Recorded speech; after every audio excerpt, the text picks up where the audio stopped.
What's up, people? We back. It's your boy, the barber and the better. We here for another one. Week 2 for us, week 7 for the NFL. Thursday night getting started. But first, before we get into that, to recap from our last week's bet, man, tough beat.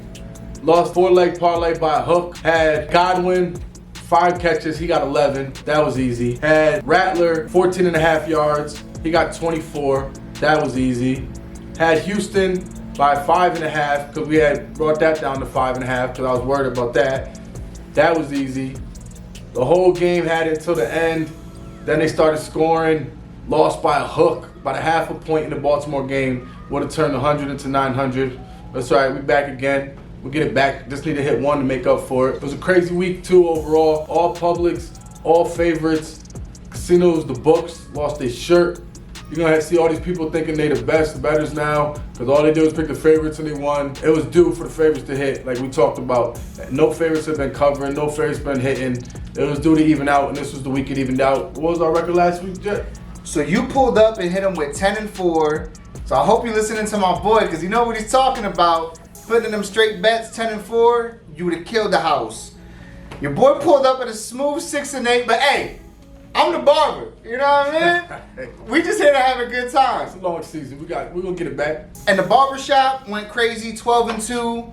Again. Like my boy said, the public went crazy this week. It's bound to happen. But we back, and let's hit them over the head, baby. Hey, Jet, you want to go over any of the picks, anything from last week? So a couple of the spots where I see I took a wrong turn, I should have listened to my boy.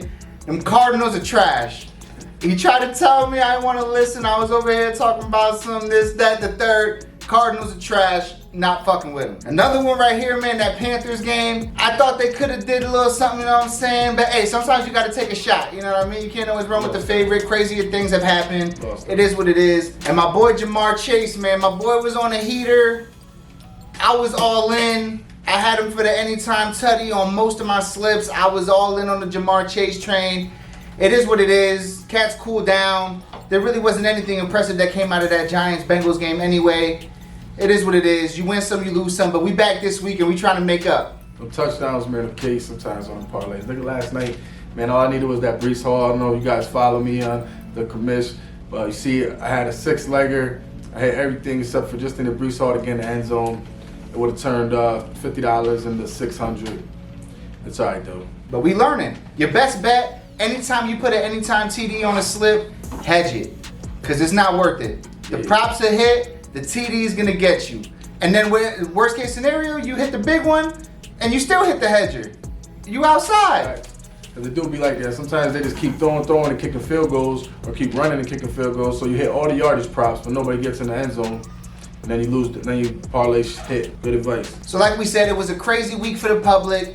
But on to the next. We here week 7, Thursday night football. What you feel about this Broncos versus Saints game? Man, this game sucks. Let's be honest, man. This is a straight bum fight, man. I got no motivation really to watch this, man. This is why people play fantasy.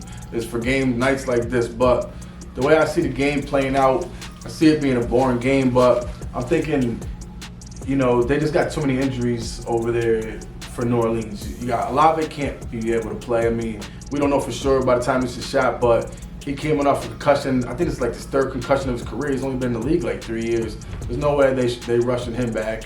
Then you got Shaheed's banged up. Tyson Hill, if he plays, that does make a big difference, but he's still questionable with rib injury. So how hard are they going to play him? It's just, I don't know. I think they're just too banged up. And then you got the rookie quarterback. He looked all right. He had flashes. I think he's going to be putting up some numbers, but I don't think he's going to have to win. I still think Denver's defense is better. I think Sean Payton coming back, you know what I mean? Maybe a little revenge game, you know, guys do it for him, a little motivation. I just think Bo Nix is better than Spencer Rattler. That's basically, you know, some good. How about you? I'm feeling the same way, man. If I had to do it, I would take the Broncos. Even with the 2.5, when the line's open, it was at 1.5, moved to -2.5, but I'm still taking them. And I feel the same way. I think that they have a great defense still, even though Patrick Surtain may not be in there because he also left the last game with a concussion and on a short week. You know how that goes. Yep. But either way, you're playing against a rookie quarterback. I think Sean Payton is going to be extremely prepared. Revenge game for him. He's going to want to come to New Orleans. They're playing in New Orleans. He's going to want to come and get that win. And this team is trying to find itself, is trying to find its identity. I think they're going to be able to get the run game going, and I think that ultimately is going to be able to put them over the top. Yeah, Bo Nix, man, he been showing improvements. Like, you see him from every game, he looks a little better, he looks a little sharper. He's picking up on the thing, you know.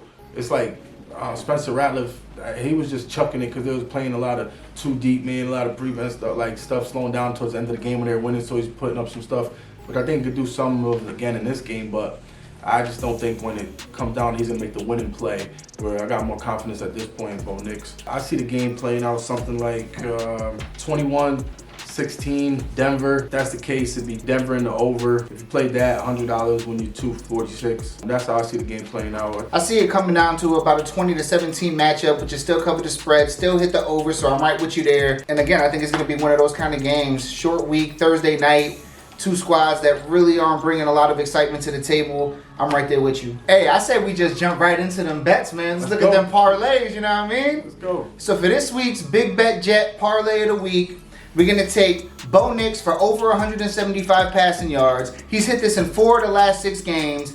And Tampa Bay just put up 51 points on the Saints. So you know there's going to be opportunities to throw that rock around. I got Kamara for over 33.5 reception yards.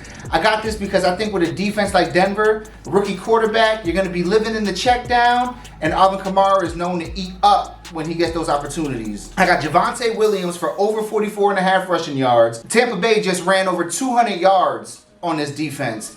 With an RB2 and 3. Now, I know Bucky Irvin's been making the most of his opportunities this season, but still, they ran for over 200 yards on these cats. I think their RB1 can go for at least 50 on them. We got Spencer Rattler for over 19.5 rushing yards because, again, you're going to live in the check down and you're going to have to scramble for your life. So I got him going over that. And I got Cortland Sutton for over 45.5 receiving yards. This hit in the last 3 out of his 4 games, and he's all they got. And again, the Saints just let up 51 points to Tampa Bay. That ball is going to get out of here. I'm ready with it. That's the Big Bet Jet Parlay of the Week. 5 legs plus $18.49. $10 to bring you home 184. I'm with that all day, baby. I'm going to pass you off to my man, the Better, and he's going to hit you with his Parlay of the Week. So we're going to go with Spencer Ratliff over 175 yards. We're going to go with Spencer Ratliff over 20.5 rushing yards. Javonte Williams over 19.5 receiving yards. Bo Nix rushed for over 25.5 rushing yards. Cortland Sutton over 40 receiving yards. If you put $100, you'll win $18.17 off that 5-legger. If you want to play safe, I say go Denver 2.5. That's what I would play if you just want to bet one thing, stick to it. Again, you want to roll the dice, you like those parlays, that's what we give you guys options. You want to tinker with it, take some out, take one, play one, you know what I mean? That's our play. Let's go. Appreciate y'all for tuning in. These are our picks for Thursday Night Football this week. Only gamble what you can afford to lose. Never chase your bets. And lock in with us, man, for them picks. You already know. The Barber and the Better. We out. Let's go. Thank me tomorrow.